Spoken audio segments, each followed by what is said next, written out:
Oui, bonsoir. Je voudrais d'abord saluer la présence de Cécile Alluy, qui est professeure à Stanford et qui a rejoint dernièrement l'équipe de l'Europe. Voilà, elle est vers les premiers rangs ici.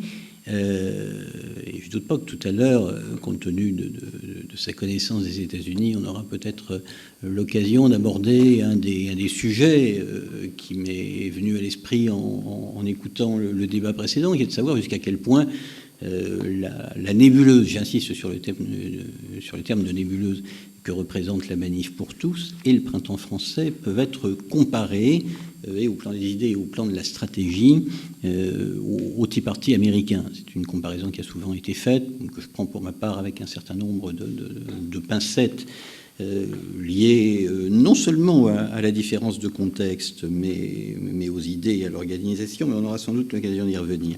Le premier sujet sur lequel je voudrais relancer ce débat, c'est où en est-on aujourd'hui, ou plutôt où en sont-ils aujourd'hui, à la fois au plan organisationnel, c'est-à-dire concrètement, qu'est devenu par exemple le Printemps français, qu'est devenu la Manif pour tous, on en a plus ou moins parlé, mais on peut élargir.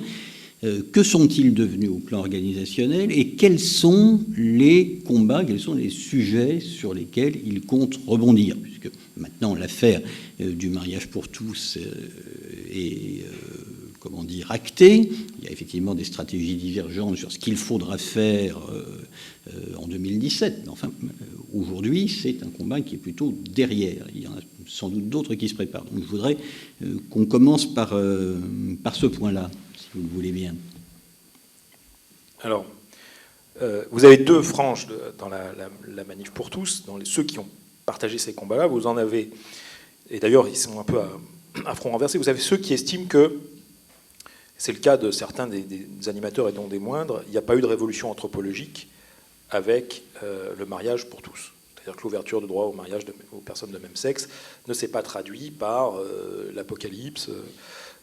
Bon. Ce constat fait, ils en tirent plusieurs conclusions. Ils pensent que la loi Taubira a été le moment de cristallisation d'un grand mouvement conservateur et que les autres thématiques ils vont pouvoir imposer leur thèse sur d'autres thématiques. C'est le cas sur la PMA, la GPA, c'est le cas sur la fin de vie, et par une présence accrue dans les différents appareils politiques de droite. Après, vous avez ceux qui considèrent que, d'abord, vous avez une différence fondamentale, c'est ceux qui sont politiques, plus politiques, et puis ceux qui sont des gens qui agissent plus dans le milieu spirituel, et qui vont retourner faire de l'évangélisation d'une certaine manière. Vous avez les deux franges. Pour ce qui est des politiques, donc, on a ceux qui considèrent que c'est un acquis, la cristallisation, que le mariage pour tous, on ne reviendra pas dessus, ou alors on réécrira la loi Taubira, mais que de toute façon, il y aura toujours un mariage de personnes de même sexe et que c'est perdu. Et puis vous avez ceux qui font de l'abrogation, ou qui ont fait de l'abrogation, en fait, une espèce de moulin à prière assez rentable dans les partis politiques, puisque c'était le cas de Sens commun, qui crie abrogation, abrogation, abrogation, mais qui en fait, fondamentalement, n'a, semble-t-il, pas grand-chose d'autre à dire que l'abrogation derrière.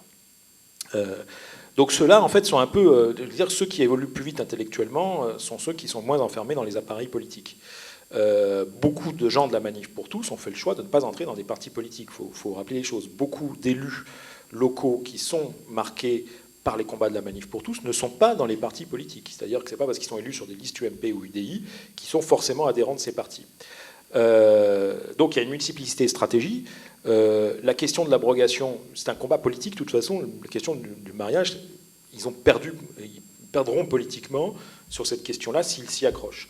La question qu'il y a devant eux, c'est la question, bon, certes, sur les sujets qu'ils citent souvent, c'est-à-dire la PMA, la GPA, la fin de vie, mais c'est aussi derrière tout ce qu'il y a, toute la pensée conservatrice qui arrive derrière, et dont des gens comme François-Xavier Bellamy, dont des gens comme Gauthier Besse, à des degrés divers, sont les porteurs. C'est-à-dire que vous avez authentiquement aujourd'hui un mouvement conservateur aussi parce qu'il a maintenant ses figures intellectuelles, et parce que quand vous avez un type comme Bellamy qui défile en France, François-Xavier Bellamy, il remplit des salles, il fait 200 personnes dans la moindre salle de France.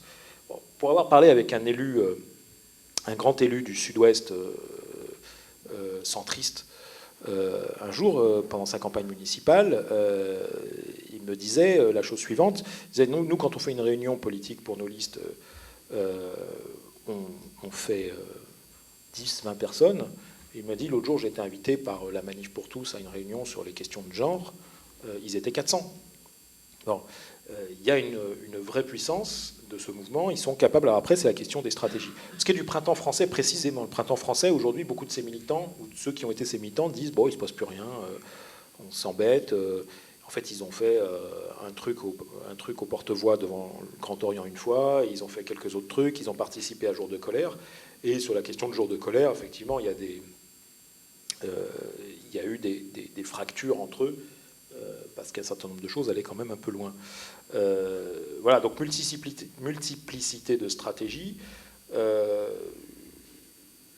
y a aussi les concurrences, c'est-à-dire que vous avez entre les différentes structures, vous avez les assises de l'écologie humaine qui ont lieu il y a 10 jours, vous avez la Manif pour tous de l'autre, vous avez au sein de la Manif pour tous une influence de la Fondation Le Jeune, vous avez beaucoup de stratégies différentes.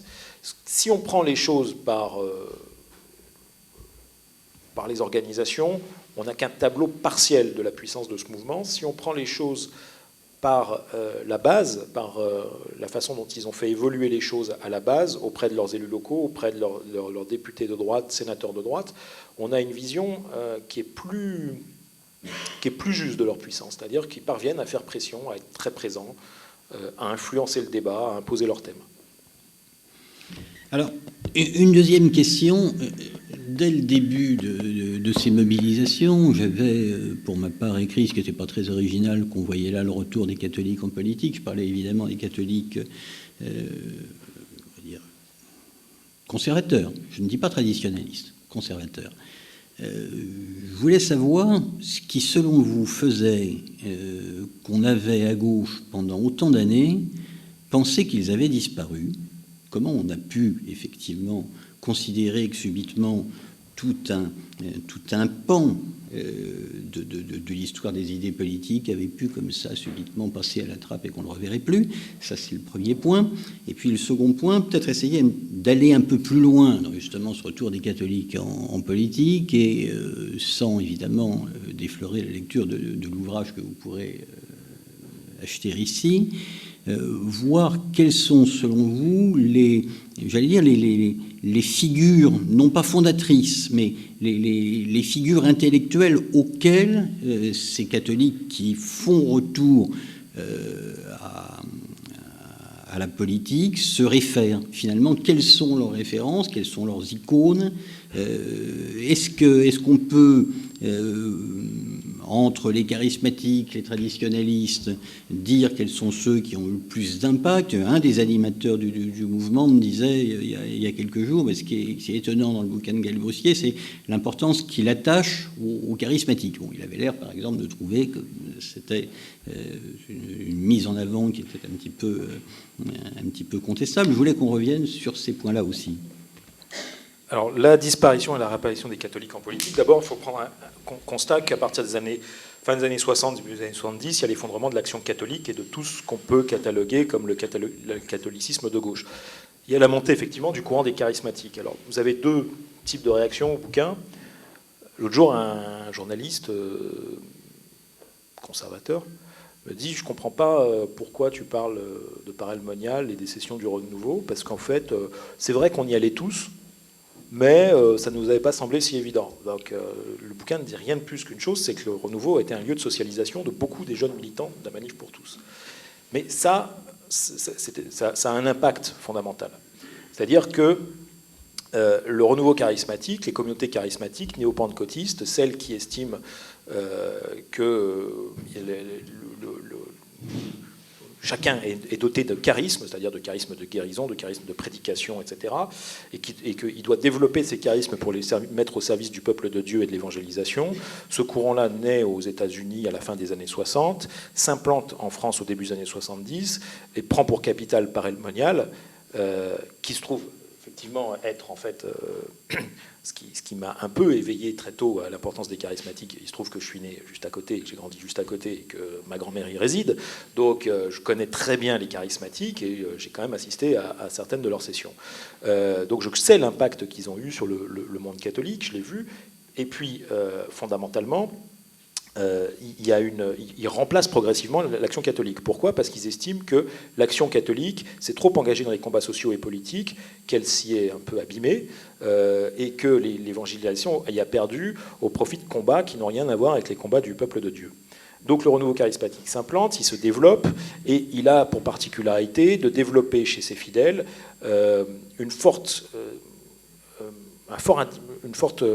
capacité d'initiative individuelle et surtout une foi très démonstrative. Alors si vous n'avez jamais vu une messe charismatique, je vous invite à aller y assister. Parfois celles qui sont comme à la paroisse de la Trinité ou dans d'autres lieux sont un peu plus, en général, quand ce sont des paroisses, ils les normalisent un peu. Si vous avez vraiment affaire à des messes charismatiques chez des charismatiques, entre charismatiques, et que vous arrivez à y accéder, c'est assez spectaculaire.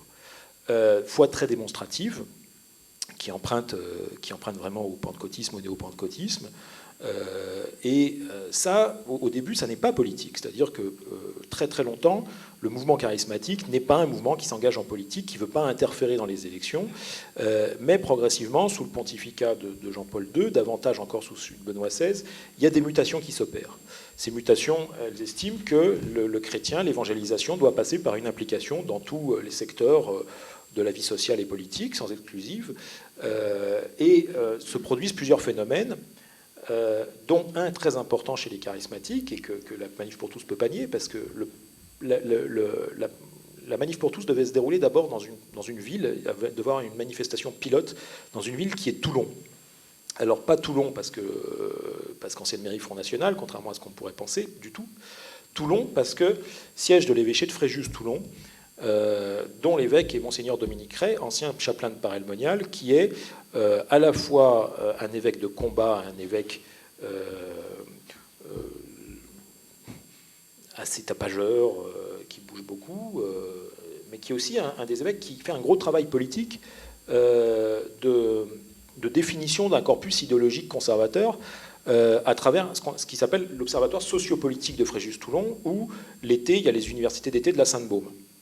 Bon, il y a toute une galaxie qui s'est organisée autour de l'évêché de Fréjus-Toulon et qui emprunte beaucoup à des jeunes intellectuels qui sont issus d'une revue qui s'appelait la revue Immédiatement, de la fin des années 90, et qui a fait un gros travail, cette revue-là, pour être le passeur, par exemple, entre des thématiques altermondialistes ou environnementales ou écologistes, et le monde catholique traditionnaliste. C'est-à-dire que vous avez des gens qui vous parlent de sujets dont on entendait parler dans les forums sociaux internationaux, dans la revue La Nef ou dans des revues catholiques tradies.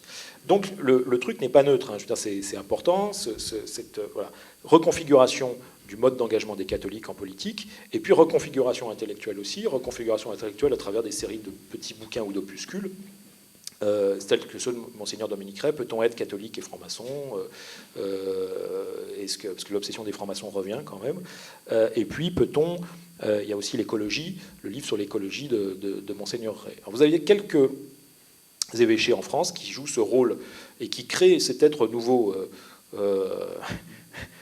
qui est le tradismatique, qui est un mélange de traditionnaliste et de charismatique, et qui a une importance croissante selon les générations. Les effets générationnels sont très importants dans la Manif pour tous. On ne peut pas définir un militant de la Manif pour tous en faisant abstraction de la génération à laquelle il appartient. C'est pas possible. C'est pour ça que les vieux, en fait, de la Manif pour tous sont en général assez basiquement réac, électeurs de la droite conservatrice, un peu homophobes et un peu crétins dans leur expression. Quand vous les filmez, c'est facile pour le petit journal de le faire. Quand vous arrivez chez les jeunes de 25 ans, vous avez des cas beaucoup plus complexes parce qu'ils sont produits de ce tradismatique et en même temps, ils sont de leur temps et de leur époque. Et ils parlent un langage dont vous pouvez déceler beaucoup plus difficilement les origines intellectuelles ou le côté véritablement réac, pour aller très vite. Donc, il y a ce phénomène-là. Ensuite, les communautés charismatiques ont joué un rôle parce que, fondamentalement, pour l'Église, longtemps, ces thématiques de mœurs, sauf les confessions un peu... voilà... quelques ordres qui avaient réputation de faire des confessions un peu pénibles à Saint-Pierre de Rome, je me souviens. Donc les questions de mœurs, ils les abordaient toujours de manière bizarre. Les premiers à s'occuper de ces questions-là, c'est les charismatiques. Enfin, la mouvance charismatique, notamment avec le père Daniel Ange, qui est un des premiers à écrire... alors c'est les années SIDA, c'est sur l'homosexualité, et Daniel Ange a quelques marottes. Et il fait la tournée beaucoup du monde catholique en... faisant le prédicateur sur ces thématiques-là, et donc il aborde les questions du sida. Alors c'est un tel, comment j'ai vaincu le sida, comment j'ai vaincu l'homosexualité, machin truc, etc. Donc ça, c'est vraiment un des prêtres qui travaille beaucoup les mondes des scouts, les mondes de tout ce qui est les jeunes des paroisses, etc., qui fait la tournée tous les jours. C'est l'école Jeunesse Lumière. Et puis vous avez qu'un plus spécial et plus encore, c'est le professeur Henri Joyeux qui a pendant nombre d'années véhiculé ses discours au sein du monde catholique. Et alors pour lui, donc même obsession, mais alors dite avec plus de... Lui, c'est le versant médical, donc lui, il veut guérir les homosexuels. Donc il veut les rééduquer, je ne sais pas comment il s'y prend, mais en tout cas, d'après lui, ça marche. Ceux-là sont deux de ceux qui ont beaucoup travaillé le monde catholique, et ils sont vraiment véhiculés par les mouvements charismatiques auprès des jeunes catholiques. C'est ceux qu'on verra le moins. Enfin, Joyeux, on le voit à BFM à un moment donné, puis il est tellement catastrophique qu'en fait, je ne sais pas qui s'en est occupé, mais ils l'ont très très vite écarté des plateaux télé, parce que ça devenait monstrueux. Mais voilà, ça fait partie. Donc oui, les charismatiques sont le moteur des mutations du monde catholique, de l'adaptation du monde catholique à la société, à ce qu'on peut définir rapidement comme la société des individus. C'est aussi le mariage des catholiques qui étaient traditionnalistes, qui favorise une forme de combat à l'intérieur même du monde catholique et favorise à un moment donné l'émergence de groupes de pression sur les prêtres. Au début de la Manif pour tous, il faut se souvenir que Forum catholique et d'autres sites dénonçaient les prêtres qui étaient trop mous.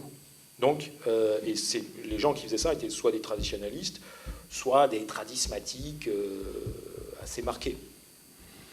Alors, dans cette histoire, est-ce qu'un des échecs de la mobilisation, ça n'a pas été le fait que ni la Manif pour tous, ni le Printemps français, malgré un certain nombre de choses qui se sont passées lors de jours de colère, que ces mouvements n'aient pas réussi à faire ce qu'on appelle outre-Atlantique de coalition building, c'est-à-dire que finalement, ce peuple défilant se soit retrouvé entre catholiques. On a beaucoup mis en avant dans les médias à un moment donné la présence d'un certain nombre de figures du monde musulman, notamment de Kamel Béchir, mais enfin, somme toute, ça n'a pas pris. Ça ne s'est étendu ni au sein de la communauté musulmane, enfin, pour ce qui concerne en tout cas le nombre de personnes qui défilaient, ni au sein de la communauté juive. Est-ce qu'il n'y a pas là un échec, d'une part, et d'autre part, est-ce qu'il est possible, malgré tout, que électoralement, je dis bien électoralement, on ait vu ces thèmes faire mouche chez un certain nombre d'électeurs, notamment musulmans, qui, sans nécessairement s'agréger aux manifestations, ont quand même, à un moment donné, trouvé qu'il y avait là quelque chose d'important qui émergeait et qui recoupait leur propre vision du monde et leur propre valeur. Alors, les musulmans sont très absents de la manif pour tous, et contrairement... Alors, il y a l'apparition dans certaines manifestations de femmes voilées, c'est ce qu'on peut voir du monde musulman en fait, c'est ce qui est le plus spectaculaire, parce qu'après on ne sait pas si les gens sont musulmans ou pas, mais donc en général quand une femme est voilée elle est plutôt musulmane. Donc il y a eu des apparitions, mais enfin c'est pas des apparitions massives. Alors à quoi peut-on imputer le fait qu'il y ait eu un échec d'élargissement au monde musulman ? D'abord les parcours. Les parcours choisis ne sont pas des parcours qui sont tellement attractifs pour des populations issues du 9-3. Il faut dire les choses, les parcours rive gauche entre Porte d'Italie et le Champ de Mars, les parcours entre Neuilly, et le Neuilly et l'Arc de Triomphe ne sont pas véritablement des parcours qui... C'est attractif pour quelqu'un du 78. Si vous habitez le Chesnay, vous connaissez. Si vous habitez Bobigny, vous connaissez moins. Il faut être très clair là-dessus. Donc il y a des choix de défilés qui sont des choix qui écartent d'entrée de jeu une partie des manifestants. Essayer de faire une manifestation de la CGT quelque part dans le 16e arrondissement sera quand même un peu plus risqué que si vous la faites entre Bastille, République et Nation. C'est un fait avéré. Sur l'impact qu'il y a eu dans les banlieues sur la question, donc pas de coalition, ça, je pense que c'est un fait. Des prises de contact et des cas locaux, oui, il y en a, mais de manière limitée. Un impact électoral. Alors, il y a moi j'ai deux types de témoignages que je prends au sérieux. Les uns, c'est ceux des électoralistes, mais Joël Gombin pourrait nous éclairer dessus, je pense avec force chiffres, qui disent, en gros, non, il n'y a pas eu d'impact au municipal. L'impact d'un certain nombre de gens qui ont milité sur le terrain, soit dans le 9-3, soit dans d'autres villes, et qui forment des témoignages similaires, concordants, répétitifs et répétés, c'est que oui, il y a eu un impact. Pour me trouver dans le second cas, j'aurais tendance à dire oui. Mais comment ça s'est articulé, comment ça s'est construit, ça, là-dessus, je pense que c'est un sujet vraiment à part, c'est un sujet en soi sur lequel il faut travailler. Comment ces thématiques-là émergent. Simplement, il y a un fait, c'est que beaucoup d'élus locaux peuvent le dire. Les cabales sur les questions de la théorie du genre, des ABCD, de l'égalité, etc., dans les quartiers existent et elles ont pris, il y a eu une vraie flambée de ces thématiques-là après la manif pour tous. Voilà. Autre point très intéressant où il y a des jonctions, les questions de censure ou de demande de censure d'œuvres d'art. Vous avez eu le cas d'Angers, où vous avez une coalition, là pour le coup, entre des fondamentalistes des quartiers, des fondamentalistes musulmans qui brandissaient le Coran contre une équipe d'art de la rue, appuyée par des lettres venant des membres les plus durs de la manif pour tous locale ou des catholiques conservateurs locaux, et relayées à l'intérieur du conseil municipal par des élus manif pour tous, ou assimilés à manif pour tous. C'est le cas aussi, c'est le cas c'est le cas depuis en vérité les questions sur Castellucci, Rodrigo Garcia, etc. Donc il y a là-dessus de manière limitée des coalitions. Elles se font pas, je dirais pas qu'elles se font, tout ça il n'y a pas une organisation, c'est des jonctions à la base, souvent, des coalitions d'intérêts à la base qui se font sur des sujets bien particuliers, etc. Ça arrive. De là à dire la manif pour tous, qui se veut aconfessionnelle, est quand même une manifestation à dominante catholique, très nettement. Elle se veut apolitique, elle ne l'est pas maintenant, elle commence à le dire. Elle est non partisane, ça c'est certain, mais elle a ses entrées dans maintenant tous les partis politiques du centre droit à l'extrême droite. Alors je voudrais sortir un peu des frontières et puis après je pense qu'on passera, si vous en êtes d'accord, à vos questions, parce que le but du jeu c'est quand même d'être interactif. Est-ce que c'est un mouvement proprement français? Est-ce qu'il a essaimé ailleurs en Europe? S'il n'a pas réussi à le faire, pourquoi? D'abord, est-ce qu'il y a une volonté de le faire? Ensuite, est-ce qu'on assiste à des phénomènes similaires, enfin, du moins proches, dans un certain nombre de pays voisins? Alors d'abord, la manif pour tous. Enfin, il y a deux traits caractéristiques. Il y a des dynamiques transnationales et des dynamiques proprement françaises. Les dynamiques transnationales existent. Un chercheur qui s'appelle David Paternotte, qui est à l'ULB, à Bruxelles, avait organisé un très beau colloque sur Habemus Gender, c'est-à-dire comment la thématique du gender avait structuré un discours international et comment il avait favorisé l'émergence de discours conservateurs. Donc des dynamiques transnationales sont réelles, elles existent y compris entre les États-Unis d'ailleurs et la France. Néanmoins, pourquoi est-ce que la Manif pour tous a existé en France? C'est pas, par exemple, pourquoi l'Espagne n'a pas vécu un mouvement de la même ampleur, bien qu'il y ait eu des grands défilés contre le mariage? Ça tient beaucoup, à mon sens, à la structuration du monde catholique. C'est-à-dire que là, on en revient à la question des charismatiques. Les charismatiques existent en Espagne, la communauté de l'Emmanuel existe, c'est bon. Mais ils n'ont pas le même poids.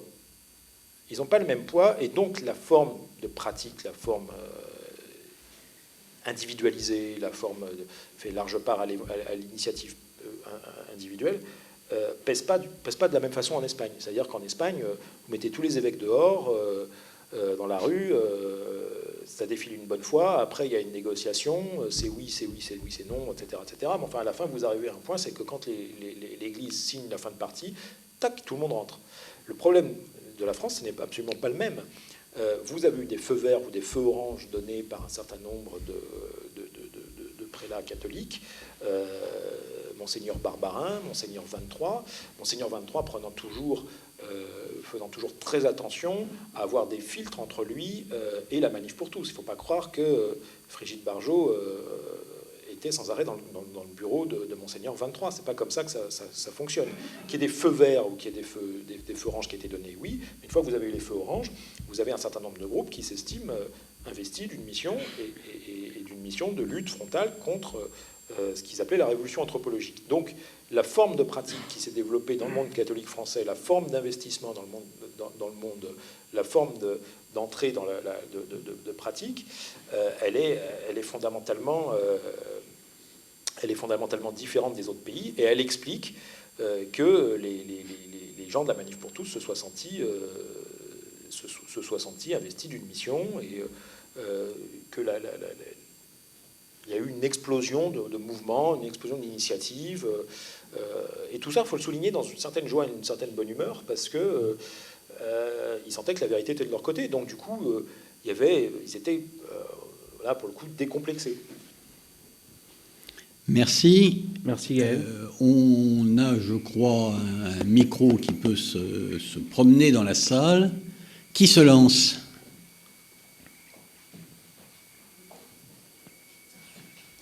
Je vous laisse distribuer. Allez-y. Bonjour à tous. Je voudrais demander ce que vous pensez de l'avenir de la Manif pour tous sur les sujets comme la procréation médicalement assistée, la gestation pour autrui. Si vous pensez que ces sujets peuvent mobiliser encore un grand nombre de gens, ou si les gens sont devenus plus ou moins indifférents. Ouais. Ok, merci. On va peut-être prendre une deuxième question et Gaël répondra aux deux d'un coup. Monsieur. Ouais.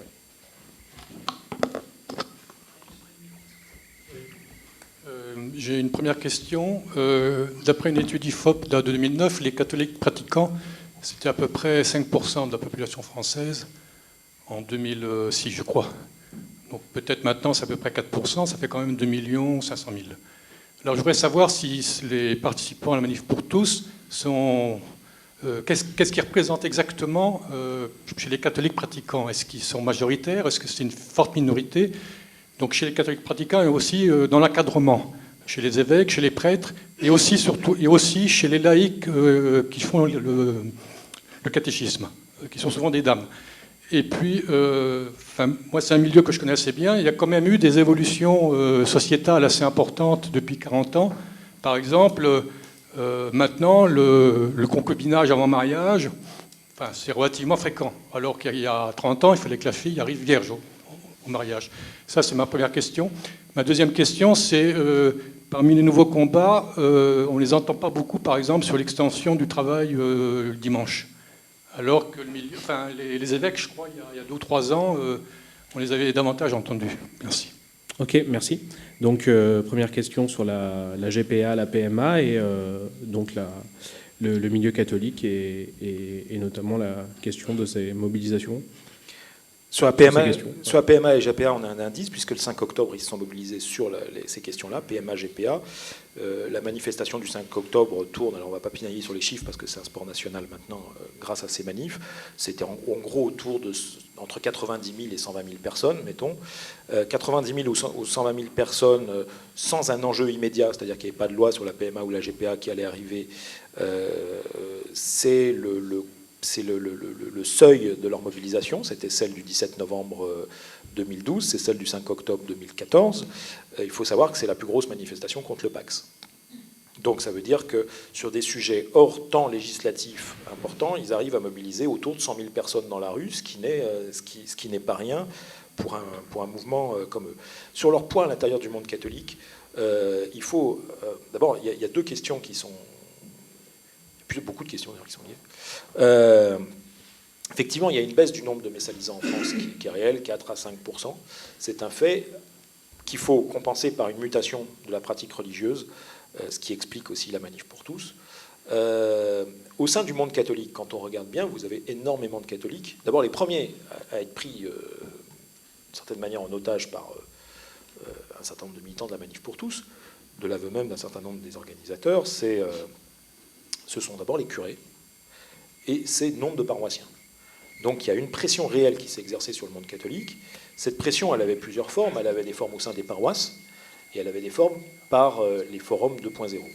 Des textes extrêmement violents sur des curés qui sont sortis sur Forum catholique, dans d'autres forums, voilà, qui font que si on cumule la totalité de ces catholiques conservateurs, bon, les catholiques votent à droite, mais au sein des catholiques qui votent à droite, il ne faut pas penser que tous les catholiques qui votent à droite, au centre droit, même parfois à l'extrême droite, enfin, c'est un peu plus compliqué à l'extrême droite aujourd'hui, mais catholiques de centre droit ou de droite étaient forcément défavorables au mariage pour tous. On a plusieurs indices. On a ceux qui sont opposés effectivement au mariage pour tous. Il n'est pas avéré sur les questions de mœurs, sur les questions effectivement du concubinage, sur les questions des remariés dans l'Église, qu'ils soient majoritaires même. Parce qu'il y a eu une des manifestations de l'an passé qui a provoqué le lendemain, par affolement, le retrait de la loi famille. Mais il faut toujours considérer que la manif pour tous a deux univers, ce qui est normal. Ils se tournent vers deux capitales. Il y a Paris, il y a François Hollande, et ils ont François le pape, et qui considèrent parfois, pour certains, pas tous, parce que c'est très nuancé chez les gens de la manif pour tous. Vous avez deux franges de la manif pour tous, une fois de plus. Vous avez ceux qui estiment que François, comme aurait dit Jean-Marie Le Pen, se situe quelque part à la gauche du Grand Orient, de la Ligue des droits de l'homme et du Parti radical, comme il disait. Donc, pour lesquels François est un suspect. Alors sur les forums, ils disent par exemple, ouais, qu'est-ce que c'est que ce pape? Il nous raconte qu'il parle anglais, qu'il parle espagnol, qu'il parle italien, qu'il parle français. Et en tout cas, il y a un truc qui est sûr, c'est qu'il ne parle pas latin. Donc c'est leur grosse blague. Donc il y a ceux qui sont hostiles au pape François, et puis il y a ceux qui sont plutôt favorables parce que Evangelii Gaudium, parce qu'il y a une mutation et qui veulent aller vers les gens. Et ceux-là considèrent qu'il y a un renouveau catholique qui passe par François. Ils sont plus souples, ils sont en général plus ouverts. Ce qu'a lancé le processus qu'a lancé le pape François avec les questionnaires envoyés aux fidèles qui ont été remplis dans les paroisses, etc., ont démontré 4 jours après la grande manif pour tous qui a donné lieu à l'affolement gouvernemental et à l'abandon de la loi famille, que le monde catholique était beaucoup plus ouvert sur les questions de mœurs et sur toutes ces questions-là qu'on ne voulait bien le dire et que ne le disaient les organisateurs de la manif pour tous. Alors, il n'est pas interdit, tout laïc qu'on soit, de s'intéresser à ce qui se passe dans le camp des gens avec lesquels on dialogue. Et il n'était pas interdit de s'intéresser un peu au rapport de force au sein du monde catholique. Le cas extraordinaire, quand même, de l'abandon de la loi famille, c'est qu'il suffisait de faire la sourde oreille 4 jours et le jeudi après-midi, de leur dire, écoutez, on est désolé, mais alors là, il se trouve que le monde catholique est beaucoup plus ouvert que vous sur toutes les questions de famille, de mœurs, etc., et retourner le rapport de force à l'intérieur du monde catholique en un rapport de force politique au sein de la France. Seulement, il se trouve que, apparemment, ça avait échappé à certains. Bon. Donc voilà, il ne faut pas être dupe de... C'est aujourd'hui un mouvement conservateur qui est fort, mais il a ses faiblesses. Entre autres faiblesses, la présence inorganisée aujourd'hui, encore à l'état gazeux, je dirais, mais bien réel, bien présent, de ce qu'on peut appeler les catholiques d'ouverture. Vous avez des gens qui qui œuvrent dans l'Église catholique, qui sont soit des prêtres, soit des fidèles, qui sont des laïcs investis dans leur paroisse, et n'ont absolument pas la même vision du monde que les gens de la Manif pour tous. Et au sein de la Manif pour tous, vous avez des nuances. Merci Gaël. D'autres questions?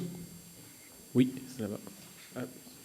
Bonjour, ça marche, oui. Bonsoir. Donc ma question, ce serait, on a vu que la Manif pour tous pouvait être considérée comme un héritier indirect de toutes les manifestations des droites qu'il y a pu y avoir au cours du XXe siècle, l'école libre et même, poussons plus loin, toutes les manifs des droites d'avant-guerre. Enfin, peut-être, vous me direz si j'ai tort. Ces manifestations ont laissé des signes forts dans les mémoires collectives des droites. Est-ce que la Manif pour tous aura les mêmes implications dans les mémoires collectives des droites à l'avenir? Ok, merci. On prend une autre question? Ouais, allez, une autre question. Merci, tiens. C'est pour qui?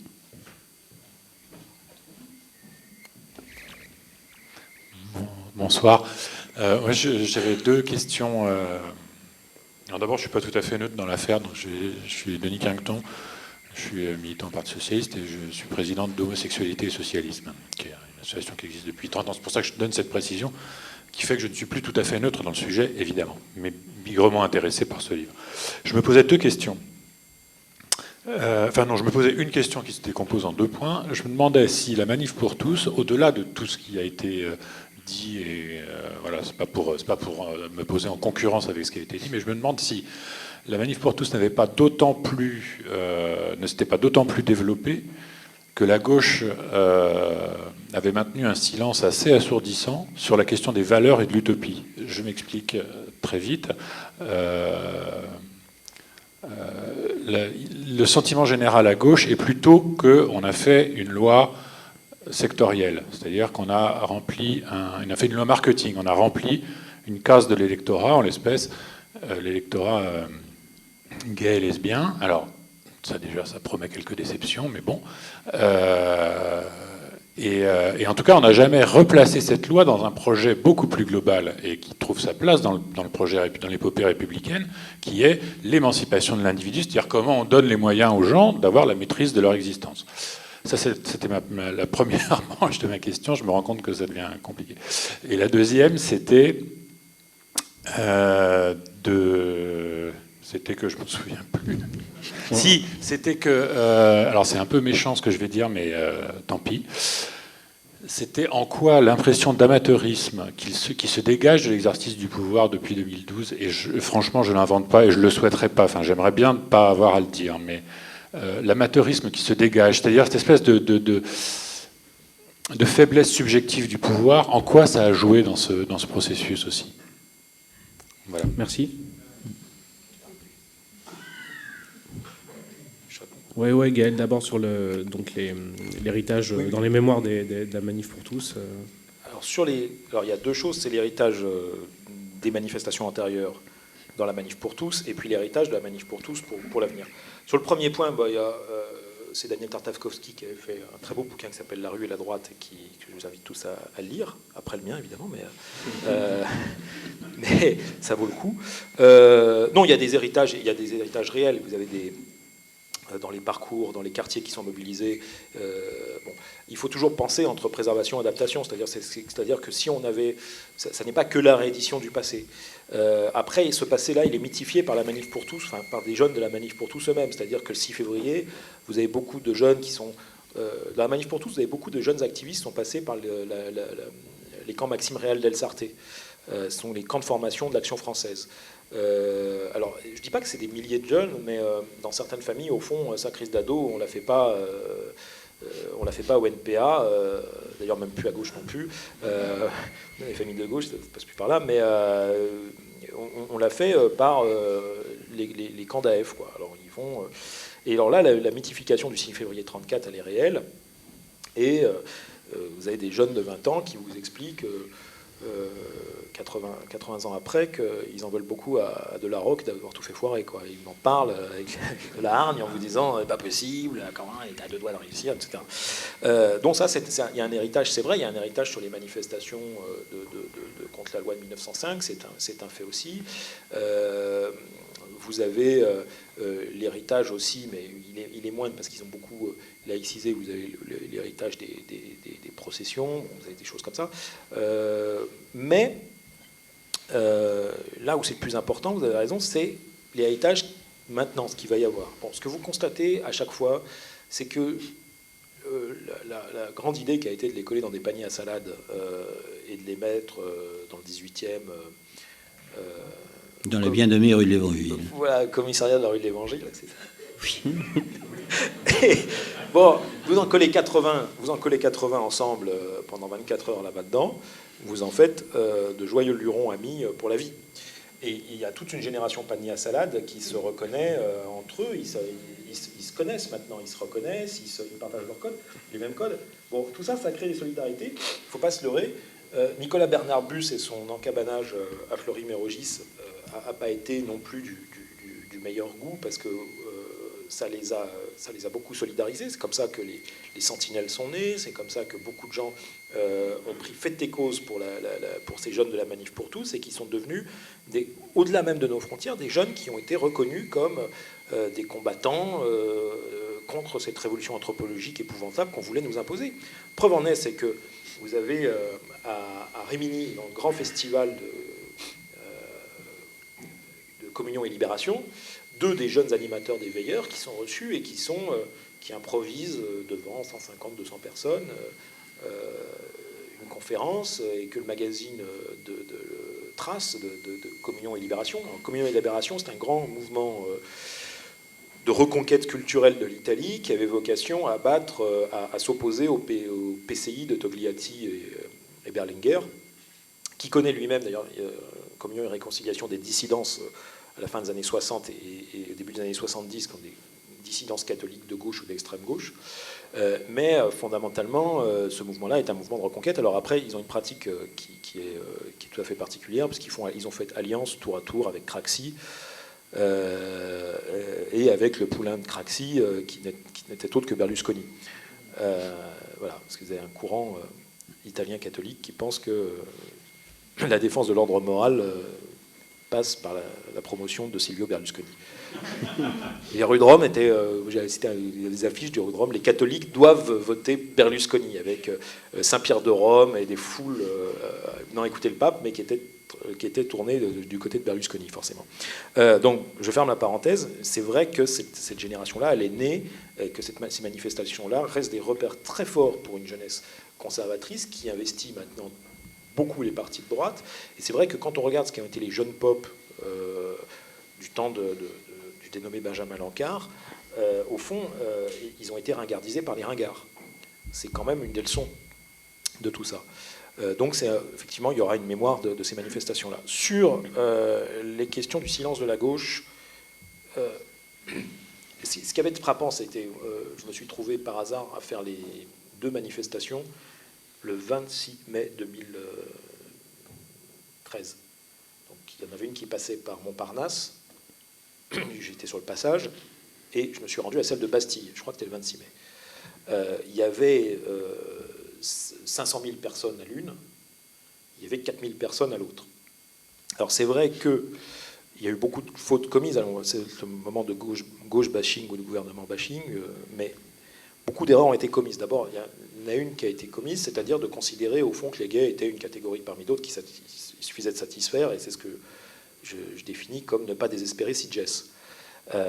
C'est fondamentalement un des écueils de la gauche actuelle, qui considère que vous avez alors entre 8-10%, etc., de gens qui sont gays, lesbiennes, bi ou trans, etc.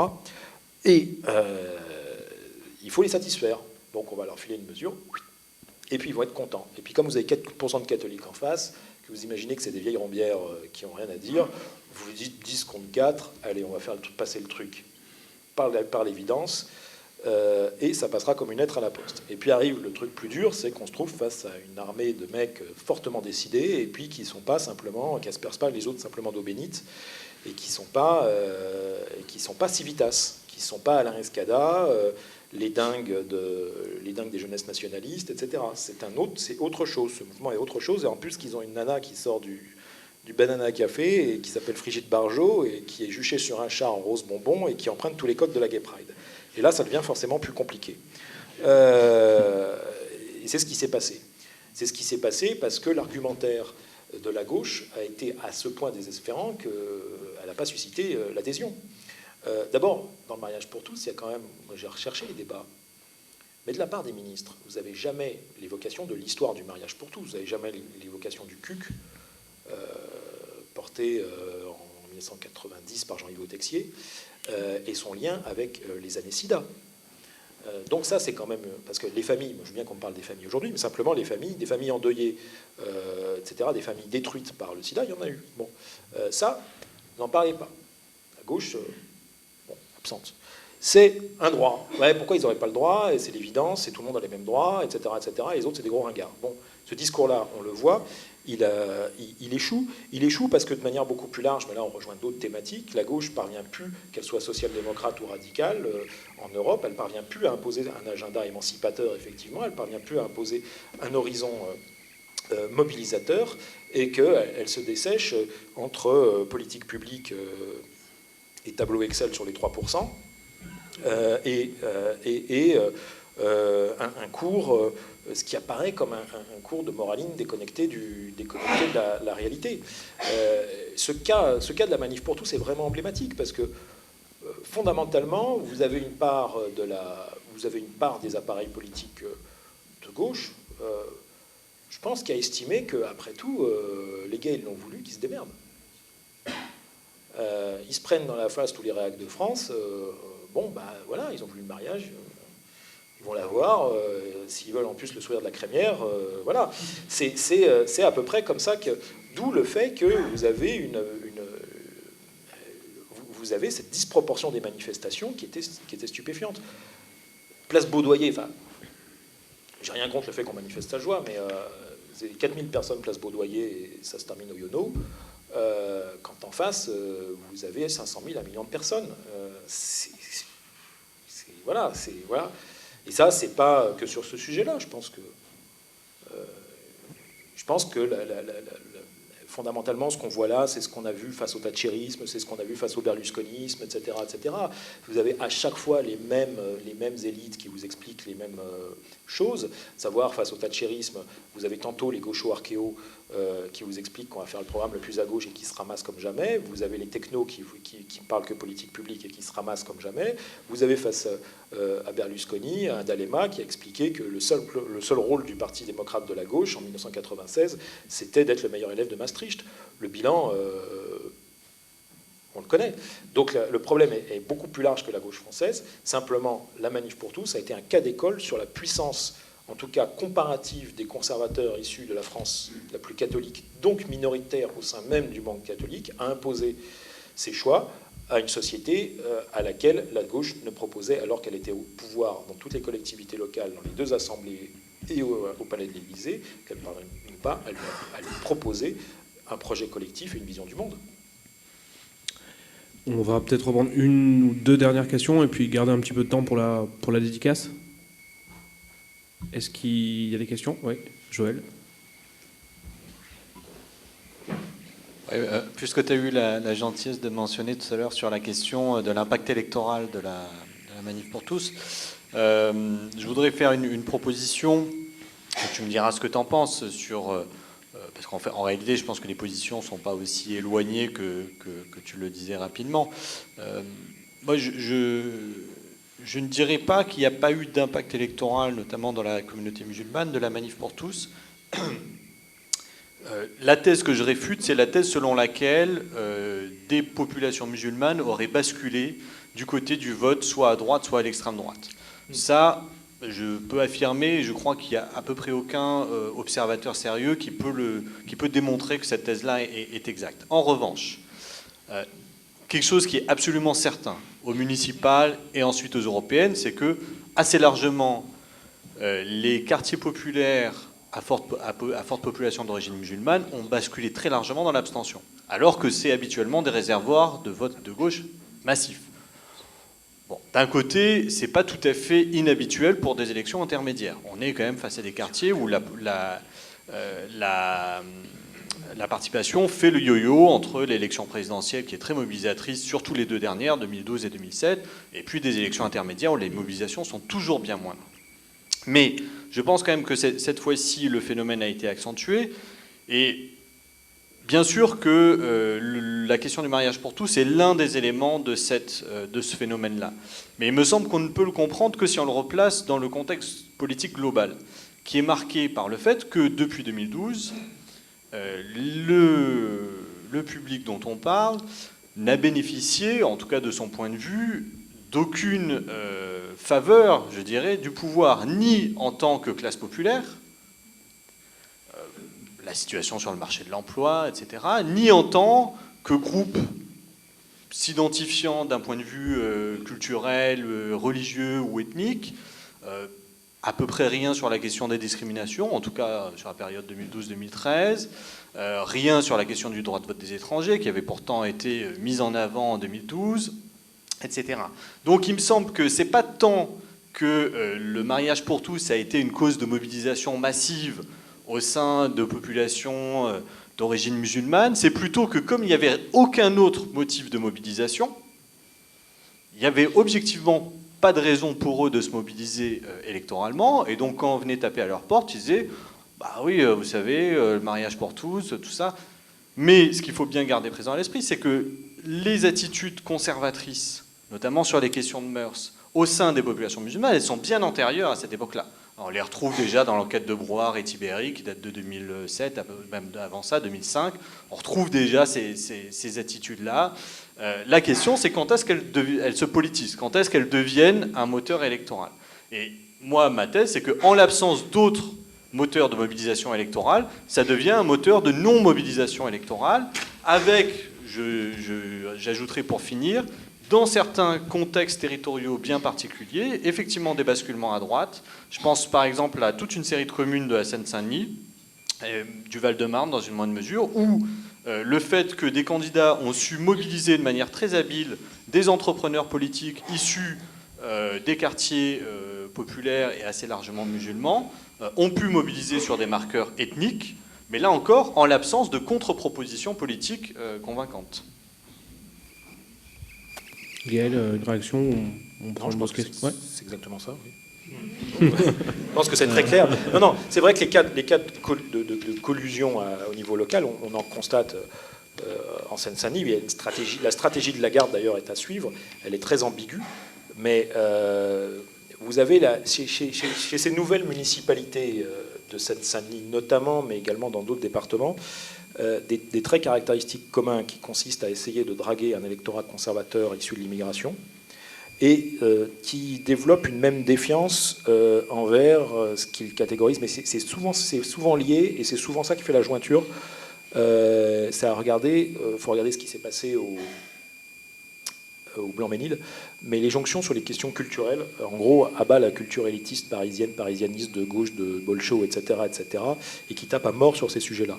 En général, vous avez, et ce sont des nouvelles municipalités qui portent ça. Donc il y a un mouvement stratégique. Alors, est-ce que c'est un mouvement stratégique qui est... il y a la fameuse note de la Fondation Konrad Adenauer qui existe, mais moi, j'ai pas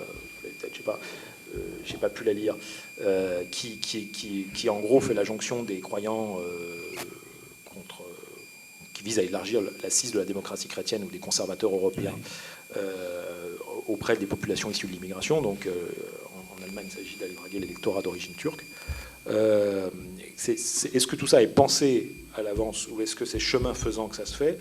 Vous avez quelques politiciens assez habiles du type Lagarde qui improvisent, je pense, chemin faisant leur stratégie, mais ce sont des stratégies quand même bien réelles. Je crois que ça a été davantage pensé au niveau de la CDU, en tout cas, comme ça l'a été chez les chrétiens démocrates belges. En fait, tout est toujours plus pensé ailleurs, j'ai cru remarquer. Ça n'était pas mon propos qu'on termine par là. C'est souvent le cas, quand même. Est-ce qu'il y a d'autres questions? Oui, au fond. Je voudrais livrer à votre réflexion ce que votre livre m'inspire, enfin ce que vous avez trouvé. C'est que, est-ce qu'en France, la question de l'homophobie, puisque c'est quand même de ça qu'il faut, si on peut recentrer le débat sur ça, n'est pas traitée d'une manière politique par rapport aux autres pays du monde où je rappelle qu'il y a nulle part dans le monde eu 340 000 personnes qui sont descendues dans la rue sur un sujet comme ça. Est-ce que, en essayant de chercher des racines, disons, catholiques, enfin religieuses et politiques, on passe pas à la trappe la question du droit, qui est aujourd'hui le seul moyen pour les homosexuels de lutter contre l'homophobie. Je rappelle que le Conseil d'État, par exemple, hier ou avant-hier, a rappelé un petit groupuscule de catholiques qui s'auto-proclamaient défenseurs des droits, juristes défenseurs des droits, qui n'avaient absolument aucun intérêt à agir pour essayer d'invalider la circulaire Taubira dans le débat sur la GPA. Donc aujourd'hui, le droit des homosexuels, la lutte contre l'homophobie, puisque c'est la même chose, elle progresse dans les tribunaux en France, dans les petits tribunaux de province, à Nantes, où il faut rappeler à un procureur un peu catho, un peu réac, qu'il n'a pas le droit aujourd'hui de nier la nationalité française à un enfant issu d'une GPA. Aujourd'hui, ces droits-là et l'homophobie, et ça c'est complètement nouveau dans notre démocratie, je crois. C'est comme ça que ça se fait dans les autres pays, c'est comme ça que dans les autres pays, les droits des homosexuels ne sont pas passés par la voie politique. Alors peut-être on peut trouver ça triste parce que ça a mis des dizaines d'années, mais moi, ma thèse, c'est que ça fait progresser le débat, notamment aux États-Unis, dans tous les États, et ça a mis 30 ans, mais aujourd'hui, c'est impossible de voir une manifestation de 340 000 homophobes aux États-Unis. Donc ma question, c'est est-ce qu'on ne se concentre pas trop sur le politique, y compris sur les liens que vous avez bien mis en lumière, et je crois qu'il y a beaucoup de travail à faire pour justement mettre en lumière le poids politique de l'Église et son ingérence, d'une certaine fraction intégriste de l'Église catholique et son ingérence dans le politique aujourd'hui. Est-ce que l'erreur, c'est pas finalement de se dire vous avez dit Hollande a fait le poids entre 8% d'homosexuels et 4% de catholiques. Je ne crois pas que la question doit se poser comme ça et s'est posée comme ça. Je crois que c'est une question de droit fondamental, d'égalité, et que donc on ne fait pas de calcul 8%, 4% de... Non, c'est une question de droit. Voilà. Et qu'est-ce que vous en pensez ? Bon, en fait, vous avez foi en le genre humain en politique, c'est bien. Non, je crois qu'il faut se délusionner sur beaucoup de choses, mais en revanche, si je comprends bien votre propos, la manif pour tous est d'abord un nid d'homophobes. Bon, je pense qu'il y en a beaucoup. Je pense qu'on ne peut pas expliquer simplement, et c'est le but du bouquin, c'est-à-dire qu'on ne peut pas réduire la manif pour tous à l'homophobie, sinon on n'en comprend pas la puissance. Pourquoi ? Parce que vous avez des sociétés qui effectivement sont au moins aussi homophobes et qui n'ont pas défilé autant de temps contre le mariage pour tous. Exemple type, l'Espagne. Je ne pense pas que être gay dans certains quartiers de Madrid soit véritablement un bonheur de tous les instants. Et qu'en France, voilà, je pense qu'il y a des originalités françaises qui expliquent ça, qui ne réduisent pas le mouvement de la manif pour tous à l'homophobie. Maintenant, de là à dire qu'il n'y a pas un problème catholique français, de l'institution catholique, des milieux traditionnalistes ou de certains milieux traditionnalistes et de certaines communautés, et comme on est filmé, je ne les citerai pas là, avec l'homosexualité et avec des actes de violence sur des jeunes gays, par exemple, etc. Pour ça, c'est un fait avéré, si vous voulez. Il y a un problème. Maintenant, le bouquin, effectivement, n'a pas pour but de réduire la manif pour tous à ça, parce que je pense que si on la réduit à ça, on comprend pas. Maintenant, il y a un deuxième effet, c'est les effets induits, c'est-à-dire que la libération d'actes homophobes, de paroles homophobes, d'attitudes homophobes, y compris même dans le milieu médical d'ailleurs, ont probablement cru, après la manif pour tous, et du fait du discours véhiculé. C'est-à-dire que la question de la place homosexuelle dans la société, qui allait pour beaucoup de gens, n'était pas un problème, est devenue, a été politisée. Ça, c'est un fait avéré. Je pense qu'il y a eu une augmentation. Une association comme le Refuge avait sorti des données là-dessus. Vous avez eu des cas d'agression, on en connaît. Et finalement, en nombre des cas de paroles, d'insultes, oui, c'est un fait avéré. Maintenant, je vous dis, moi, le bouquin, je l'ai pas fait ni comme un journal de bord de toutes les inepties qu'on a pu entendre comme dans ces mois-là, ni comme un réquisitoire pour réduire la manif pour tous, quelle que soit leur qualité et leurs défauts, à cette dimension-là. Parce que je pense qu'elle n'est pas explicative, au fond, de l'ampleur du mouvement et de ce qu'il va induire dans la société française à l'avenir. Une dernière question ? Oui, monsieur, devant.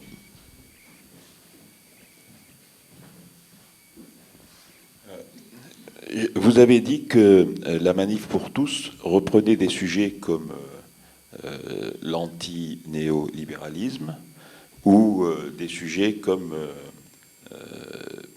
le développement d'une société plus écologique. Donc, en fait, ils volent des sujets et ils les travestissent, si je comprends bien ce que vous dites.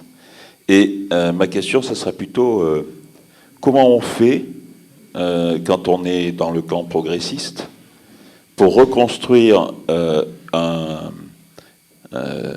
une force idéologique qui puisse combattre, parce qu'en fait la défaite de la gauche actuellement elle est sur le plan des idées. Donc comment on fait pour reconstruire face à une manif pour tous, à reconstruire un mouvement progressiste qui ait un impact intellectuel et idéologique où on puisse combattre?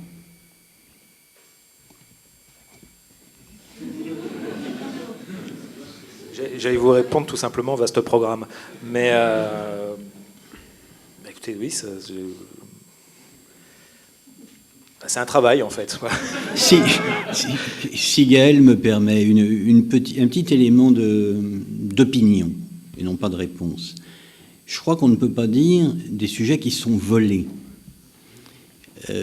Nous avons, à gauche, une conception de l'écologie. Nous avons, par ailleurs, une conception de l'antilibéralisme. Mais la doctrine sociale de l'Église, enfin en tout cas telle qu'on me l'a apprise, et ça ne date pas d'un siècle, est antilibérale. La vision de la société véhiculée par l'Église catholique, c'est celle d'un organisme vivant. Et il n'y a pas de raison, vous diront ceux qui tiennent cette position, que l'écologie s'applique au milieu naturel et ne s'applique pas à la société. Il y a des lois, vous diront les gens qui sont sur cette ligne, il y a des lois immuables. Ces lois, elles régissent effectivement, votre forêt, votre étang et vos champs, mais elles régissent aussi la société humaine. Et sitôt que vous touchez, c'est ça au fond, me semble-t-il, le bottom line du discours qu'on a entendu dans la manif pour tous. Sitôt que vous touchez à l'un des éléments de cette, alors là, terme qu'on n'a pas encore prononcé mais qui me paraît fondamental, ordre naturel, c'est l'ensemble de l'édifice qui se pète la figure. C'est-à-dire que de quelque côté que vous vouliez intervenir sur cet ordre-là, si vous bougez quelque chose, vous prenez effectivement le risque, c'est la conception de ces manifestants, que l'ensemble du château de Cars s'écroule. Et je crois qu'il faut bien qu'on intègre qu'on a non pas affaire à une confiscation, mais à deux conceptions qui s'opposent. Et pour qu'on réussisse à élaborer une riposte cohérente, il faut avant tout, et pour ma part ce sera le mot de la conclusion, parce qu'ensuite on va pouvoir les uns et les autres aller donc acheter le livre de Gaël, il faut commencer par prendre ces idées au sérieux, c'est-à-dire par penser précisément qu'elles ne sont pas un vol de notre logiciel idéologique, mais bien réaliser qu'elles sont un logiciel idéologique qui existe dans la société française, qui a sans doute été pendant assez longtemps immergé sous le poids de la domination idéologique de la gauche, qui est en train, on le sait tous, de s'effriter, et qu'elle ressurgisse, et qu'on n'arrivera pas à élaborer une alternative en faisant des batailles, à mon avis, idiotes sur le nombre des manifestants et en disant ils sont le moins possible. Ce n'était pas vrai, ils étaient très nombreux. Je pense effectivement qu'ils étaient 400 000 au pic de la mobilisation. Et on n'y arrivera pas non plus en ramenant les manifestations aux fins de manifestations et aux quelques centaines de personnes qui, de toute façon, venaient pour s'affronter avec la police.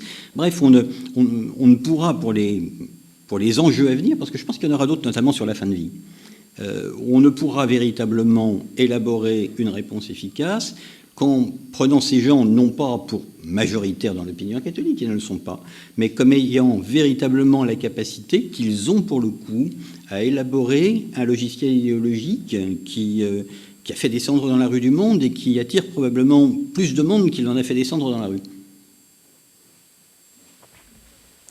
Juste pour conclure, Gaël, un petit mot là-dessus. Oui, en trois mots. Je ne vous ai pas répondu plus longuement parce que vaste programme, effectivement, et il y a toute une pensée à reconstruire ou à construire. Simplement, il faut voir que les effets de ping-pong sont réels. Par exemple, un penseur comme Jacques Ellul a été utilisé par les écologistes, par tout le mouvement écologiste dit de gauche pendant des décennies, après avoir été un penseur non conformiste et plutôt de droite à la base, et qui aujourd'hui retrouve un lectorat fourni dans les rangs des jeunes militants de la Manif pour tous. Mais ces jeux de ping-pong, finalement, sont propres de la vie politique.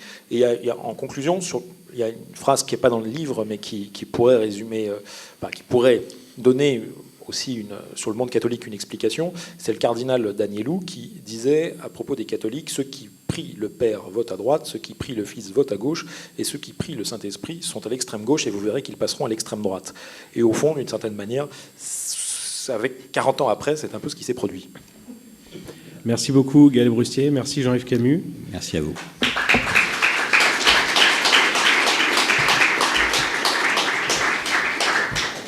Voilà, vous pouvez vous diriger vers la sortie pour retrouver le livre de Gaël et pensez à regarder le site de la Fondation Jean Jaurès pour le programme de l'année prochaine de la Cité des Livres. Et vous pouvez retrouver sur Slate et sur France Culture Plus l'intégralité de ce débat. Merci.